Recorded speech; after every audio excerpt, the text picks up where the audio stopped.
The palace of Avarian stood like a shining mountain of crystal, tall enough to catch the first light of every sunrise in the galaxy. But on this particular morning, the bright light did not bring joy. It only made the palace halls look emptier, the guards more silent, and the faces of the nobles more worried. Rumors moved through the corridors like cold wind. The princess was starving again.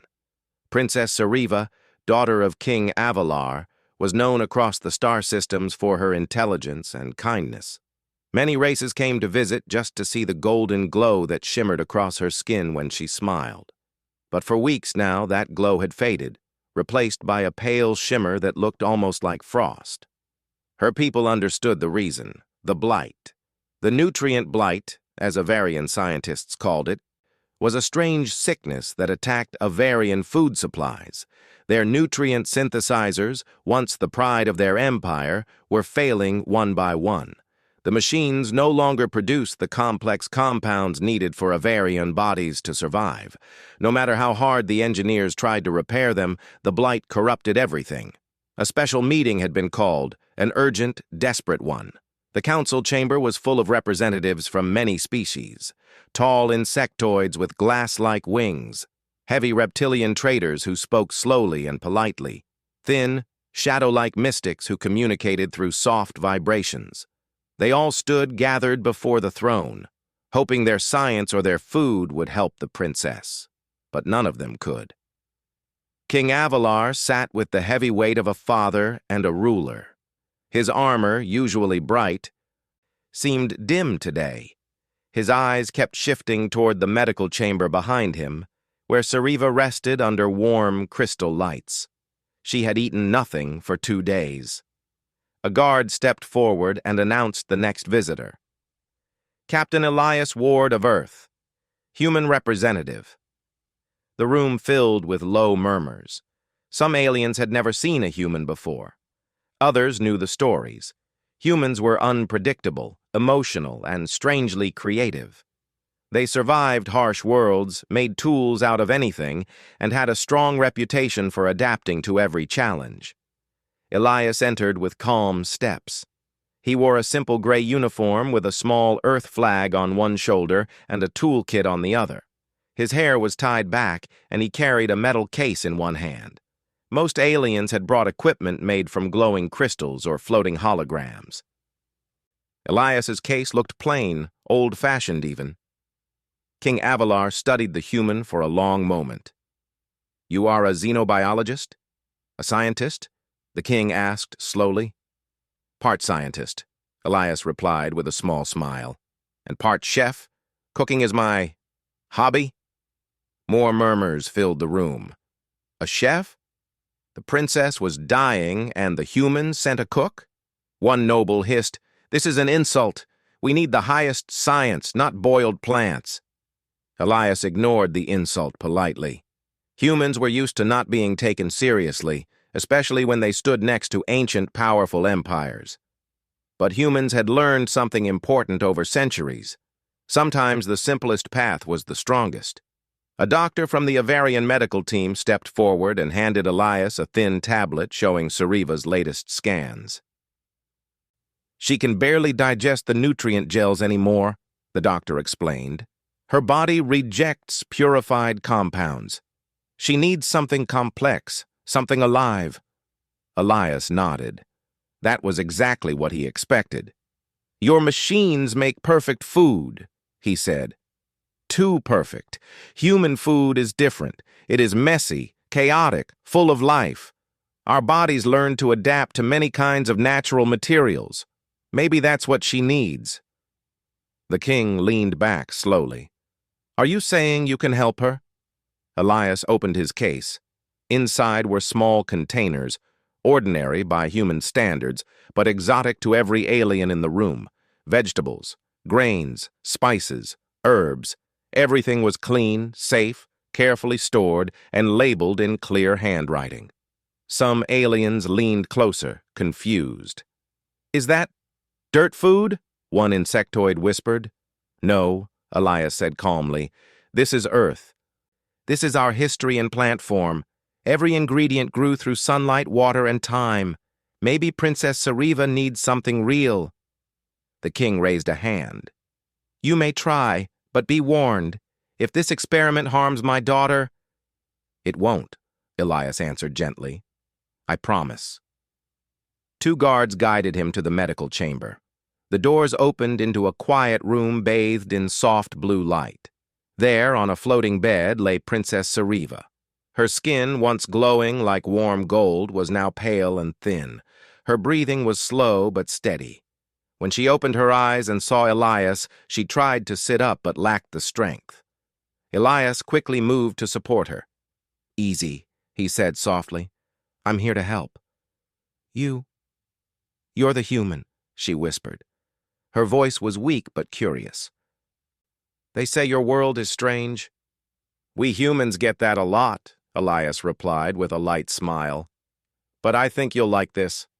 I brought something from home. Sariva watched him as he opened the containers. No alien meal looked anything like this. There were no glowing cubes, no chemical mist, no nutrient crystals. Instead, she saw small green leaves, tiny grains, soft vegetables, and a warm broth he carefully mixed with portable cooking equipment. The smell spread through the room, soft, warm, comforting. Sariva's eyes widened slightly. What is that scent? She asked. It's called basil, Elias said, stirring the pot gently. And this is broth. Simple, but full of natural compounds. I studied your biology. This should be safe for you. When the broth finished warming, Elias poured a small amount into a clear cup and held it toward her. The doctors watched nervously. The guards tensed. Even the king, who had followed them into the chamber, held his breath. Sariva slowly lifted the cup to her lips. She tasted only a drop at first, then another. The heat surprised her. Avarian food was usually cold, but it felt comforting, gentle, alive. And then something happened. Her skin glowed faintly, not bright, but enough for the doctors to gasp. I feel something, Sariva whispered. Warmth, strength. I have not felt this in days. One doctor scanned her immediately. Your vitals are stabilizing, he exclaimed. Elias let out a quiet sigh of relief. Good. That means your body can use it. The king stepped closer, his voice heavy with emotion. Human, you have done what our machines could not. But Elias shook his head. This is only a start. She needs regular meals, and I must test what combinations her body can handle. But yes, I think we can help her. Sariva looked at him with new hope in her eyes. Your food, it feels like the sun tastes. Elias laughed softly. That's one way to put it. For the first time in many days, the tension in the room lifted. The king's shoulders relaxed. The doctors whispered excitedly. Even the guards looked relieved. Word had already spread outside the door. Within minutes, the council chamber filled with voices as aliens argued and whispered, "The humans saved her!" How? With primitive ingredients? No, there must be some secret technology. Maybe humans hide their true power. But Elias wasn't thinking of politics. His only focus was the princess. He took notes, adjusted ingredients, and prepared a second small serving. Sariva drank carefully, and again her glow brightened. Her pulse grew stronger. She even managed a weak smile. "Thank you, Elias Ward," she whispered. "You brought life with you." Elias bowed his head slightly. Humans do our best when someone needs help. And in that moment, standing in the crystal chamber of the Avarian Palace, he realized something important. This was no longer just about helping a single princess. If a simple earth dish could restore what an entire empire had lost, then humanity had something powerful to offer the stars. Something no machine could make. Something alive. Something human. And far beyond the palace walls, the nutrient blight continued to spread. More Avarians would suffer soon. The Empire did not know it yet, but a human chef-scientist might be their only hope. The next morning in the Avarian Palace arrived with soft golden light flowing through crystal windows like warm water. For the first time in many days, the palace halls did not feel heavy with fear. Instead, they carried quiet whispers of hope. Princess Sariva sat upright on her floating bed, her glow still faint but steady. She looked stronger, alive. Her hands, once trembling from weakness, now held the thin blanket with calm control. She felt as if a small fire had been lit inside her body, warming her from within. Elias Ward entered the room carrying his cooking case and a datapad. His steps were quick but careful. He smiled when he saw her awake. "How do you feel today?" he asked. "Better," Sariva said. "I feel stable. The warmth from yesterday is still in me." "That's good," Elias replied. "Your body accepted the food. Now we test new combinations and see which ones give you the most strength."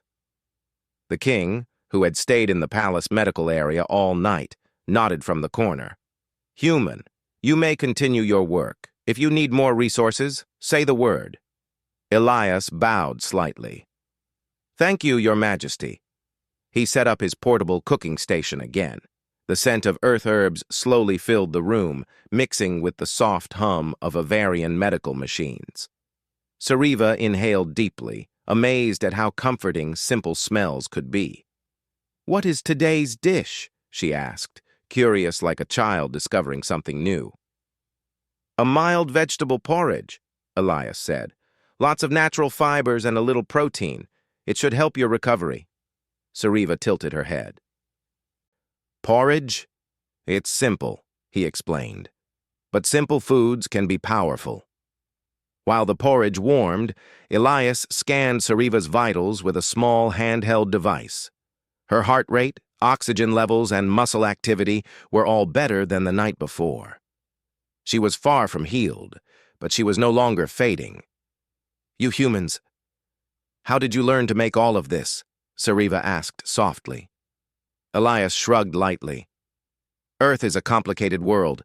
Many climates, many plants, many dangers. To survive, humans learned to use every part of nature. Cooking became our way to turn raw things into life." Sariva touched the edge of her blanket thoughtfully.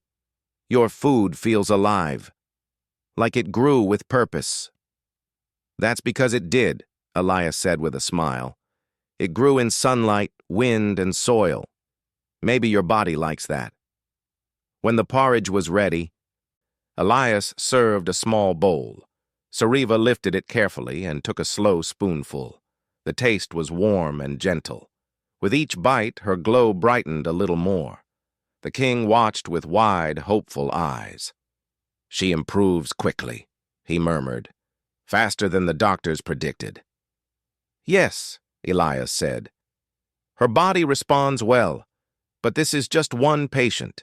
We still need to understand how to help the entire population." The king's expression darkened. He knew the truth. The blight was spreading fast. If they did not find a large-scale solution soon, millions of Avarians might suffer the same fate as Sariva. But for now, the princess finished her meal. Her energy grew. She even managed to sit on the edge of her bed and stretch her arms gently. "Look," she said softly, "I can move without pain." The king closed his eyes in gratitude. Elias felt a swell of relief. But outside the medical chamber, the palace was not peaceful. Rumors had spread faster than the news itself. The humans saved the princess. Could humans cure the blight? Is the human hiding some strange technology? Should we trust them? Not all voices were friendly. In the council hall, a group of nobles gathered in a tight circle. Their robes glowed sharply under the palace lights as they discussed the events in hurried whispers. "This human threatens our traditions," one noble hissed. "This human threatens our pride," said another. "What if the food harms her later? What if this is some trick?" But the oldest noble, Lord Vexar, shook his head. No trick. Humans are known for strange creativity, but I fear the king will give them too much influence. Then we must act, whispered a noble quietly. Before the human becomes the center of everything. Their eyes met. Silent plans formed. Meanwhile, Sariva slowly stood with Elias's help. "May I walk a little?" she asked. Elias nodded. "Only a few steps. Don't push yourself."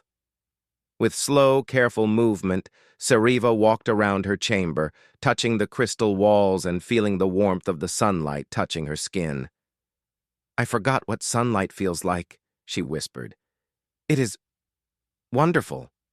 Elias smiled. "You're doing great." When she returned to the bed, a group of palace doctors entered. They studied the scans Elias had taken and stared at the results with disbelief. "This improvement is remarkable," one doctor said. "The energy levels, the stability. I have never seen recovery this fast." Another doctor turned to Elias. "Can you teach us this method?" "Of course," Elias said, "but it's slow work. We must test which Earth ingredients are safe for Avarian bodies." The next hours passed with careful experiments. Elias prepared tiny samples of different vegetables, grains, and proteins.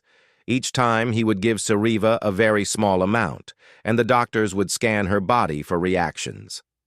Some ingredients worked well, some caused mild discomfort. A few were rejected completely. But with each test, Sariva's knowledge grew. "Avarian biology reacts to complex fibers," she observed. "We need balanced compounds to reduce internal stress.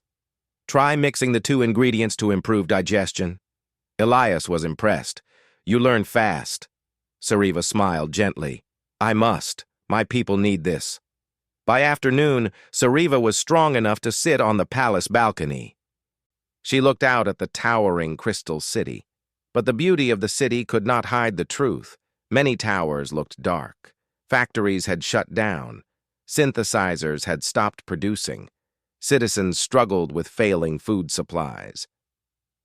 "This is bigger than us," Sariva said quietly. "If we do not find a cure, our empire may break." "We will," Elias said firmly. "Humans are good at big problems." Sariva turned to him. "Why? How do humans always find new ways to survive?" Elias thought for a moment. "Because we had to. Our planet changed so much. Storms, droughts, disasters. If humans wanted to live, we had to adapt. We learned to solve problems fast, sometimes crazy fast." He laughed softly. "We don't always get things right, but we never stop trying." Sariva listened with shining eyes. "Your world sounds wild." "It is," Elias replied. "But that wildness taught us creativity." As the sun set, King Avalar arrived on the balcony. "My daughter," he said gently. "You look stronger." "I feel stronger," Sariva replied. The king placed a hand on Elias's shoulder. "You have given us hope. What do you need next?" Elias looked at the darkening city. "We must test the cure on more patients, carefully. If it works, we need to find a way to make it in large amounts." The king nodded. "You will have everything you need." But before they could continue, one of the nobles from earlier arrived, his face tense. "Your Majesty," he said urgently, "the nutrient blight has mutated. The hospitals are filling with patients. Synthesizers are collapsing across the capital." The king's expression hardened. "This is worse than we thought." Elias straightened. "Then we need to move faster." Sariva looked at Elias, worry in her eyes. "Can Earth food help all of them?" "I don't know," Elias answered honestly, "but we're going to find out." A storm of urgency fell over the palace. The blight was spreading. The city was weakening. The people were starving. And the human, once seen as a simple outsider, might now be the only chance left. But deep in the palace shadows, Lord Vexar watched the human and the princess working together. He narrowed his eyes. "Human influence grows too strong," he whispered to himself. This cannot continue. Behind him, two nobles stepped closer. What shall we do? Vexar gave a cold, quiet answer. Whatever is necessary. The sky above the Avarian capital glowed with cold blue clouds, swirling like a quiet storm. The sunlight no longer warmed the city the way it once did. Towers of crystal flickered weakly, and the streets below filled with worried citizens. The nutrient blight was spreading faster than anyone expected. In the palace, Elias Ward stood inside the grand laboratory, a vast hall full of floating screens, glowing devices, and long tables covered in samples. Princess Sariva sat beside him, her energy stronger now, her golden glow returning piece by piece. But even with her improvement, the atmosphere around them was heavy. "We don't have much time," Elias said, scanning rows of data. "Hospitals are filling. Synthesizers are failing everywhere." Sariva nodded, her expression firm. "If we do not create the cure soon, the outer districts may fall into panic." Doctors, engineers, and palace scientists hurried around them, preparing equipment. The king entered with heavy steps, wearing ceremonial armor that shone weakly in the dim light. "Human," King Avalar said. "The situation worsens. Many citizens cannot find food. Some are collapsing on the streets." Elias breathed in deeply. "Then we must start large-scale testing. We have no choice." Sariva stepped forward. "Father, we will fix this. Elias and I have mapped dozens of combinations. We know what worked for me. Now we must see what works for our people." The king nodded, trusting both of them completely. But not everyone in the palace shared that trust. From the upper balconies, Lord Vexar watched silently, his eyes sharp like a blade. Two nobles stood behind him, waiting for orders. "The king is giving this human too much power," Vexar whispered. "If the cure succeeds, the human will become a hero. Our traditions will weaken." "But if it fails?" one noble asked. "Then our empire falls," Vexar replied coldly. "Either way, the human holds the fate of a Varian." His eyes narrowed. "We cannot allow one outsider to change our entire future." The nobles exchanged uneasy glances. "What do you plan to do?" Vexar's voice dropped to an icy whisper. "Remove him from the equation." The first trials. Meanwhile, Elias prepared mixtures of Earth ingredients blended with Avarian nutrient crystals. Each combination glowed differently under the scanners, some bright, some dim, some flickering. "This one is stable," Sariva said, pointing to a softly glowing sample. "It matches the energy pattern of my recovery." Elias nodded. "Good. Let's test it with the volunteer patients." A group of weak but hopeful Avarian citizens were brought into the lab. They sat on soft beds while doctors carefully administered small doses of the new hybrid mixture. The room went silent as everyone waited. One patient, a middle-aged Avarian man, sat still with his eyes closed. For long seconds, nothing happened. Then a faint glow spread across his skin. Another patient gasped softly as warmth returned to her limbs. A third patient lifted his head slowly and whispered, I feel strength." The doctors shouted with excitement. "It works! The cure works!" Elias allowed himself a small, relieved smile. Sariva's face lit up with joy. But the happiness lasted only a moment. A loud alarm echoed through the palace. An urgent red shimmer filled the hall. "What is happening?" Sariva asked sharply. A guard ran into the room, breathless. "Your Majesty! The industrial sector has collapsed. Thousands need the cure immediately." The king stepped forward. "Then we must produce it now." Elias took a deep breath. "We'll need to set up kitchens, thousands of them. And we need your energy technology to stabilize the mixture." Sariva touched a glowing panel. "I will request access to all city-level factories." It would be a race against time. Sabotage in the shadows hours passed as Elias and Sariva worked without rest. The city's food factories slowly converted into massive kitchens. Avarian engineers built large mixers while humans from Elias's ship arrived to help chop, boil, stir, and prepare. The palace was buzzing with hope. But far inside the crystal walls, Lord Vexar and his followers moved quietly toward the main energy stabilizer, the machine needed to power the cure. "This device will power every kitchen in the capital," Vexar whispered. "If it fails now, they will blame the human." One noble hesitated. "But the citizens?" "Our empire must not bow to outsiders," Vexar said. "We will fix the blight ourselves, later." He reached for the control panel, but at that exact moment someone spoke behind him. "Put your hands away from that panel." Vexar turned sharply. Elias Ward stood in the doorway, holding a small scanner in his hand. Behind him, two palace guards stepped forward with weapons lowered but ready. "You!" Vexar hissed. "How did you know?" Elias lifted his scanner. "This device reads energy fluctuations. I saw a large spike here and guessed someone was doing something they shouldn't," Vexar sneered. "You bring strange tricks, human." "Not tricks," Elias said calmly. "Just tools." The king entered the room with Sariva at his side. His voice thundered through the chamber. "Lord Vexar, you would sabotage our cure? Sabotage your own people?" Vexar bowed stiffly. "I only sought to protect our traditions. This human, he should not decide the fate of Avarion." Sariva stepped forward, her glow bright. "Elias saved my life. He saved the volunteers. He brings hope. What have you brought, Lord Vexar? Fear?" Vexar opened his mouth, but no defense came out. The king's voice was calm but powerful. "Remove Lord Vexar from my council. He will face judgment when this crisis is over." The guards moved to escort the nobles out. Vexar glared at Elias one last time. "You think your food will save us? You are dreaming." Elias didn't reply.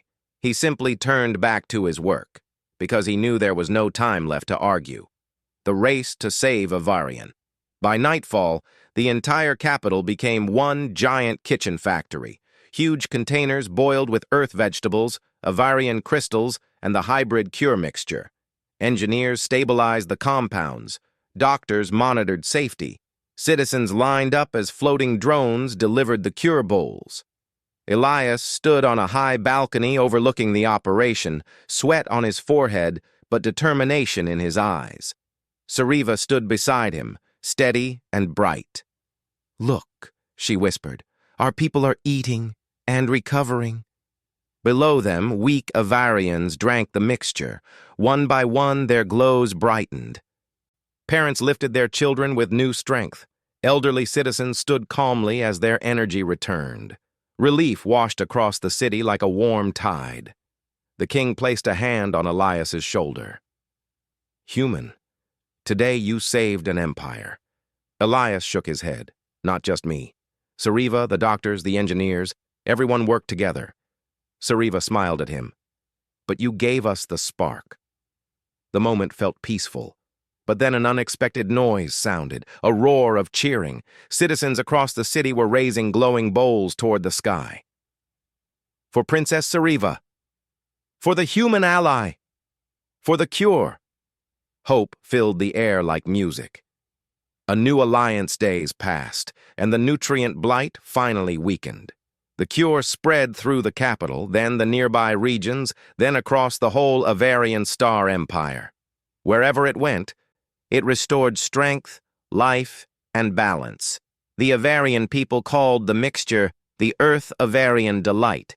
A small dish of earth vegetables had grown into a symbol of unity. On the final day of recovery, a grand ceremony was held in the palace. Elias stood beside Sariva and the king as thousands gathered to watch. The king raised his staff, the crystal tip glowing brightly. "Today, the human species has shown us something powerful," he declared. "Not with weapons, not with machines, but with creativity, compassion, and courage." He turned to Elias. Captain Elias Ward, from this day forward, you are named Honorary Ambassador of Avarian." The crowd cheered loudly. Elias felt a warm pride in his chest. He never imagined cooking would save a world. Sariva stepped forward holding a small bowl, bright, warm, and glowing gently. "This is the first bowl made after the cure," she said, "a symbol of two worlds working together." Elias accepted it with a smile. "Thank you." Sariva smiled back. "Together, we changed everything."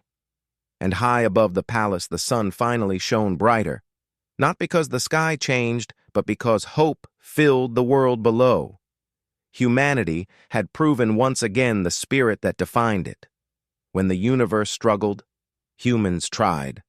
And when humans tried, miracles happened.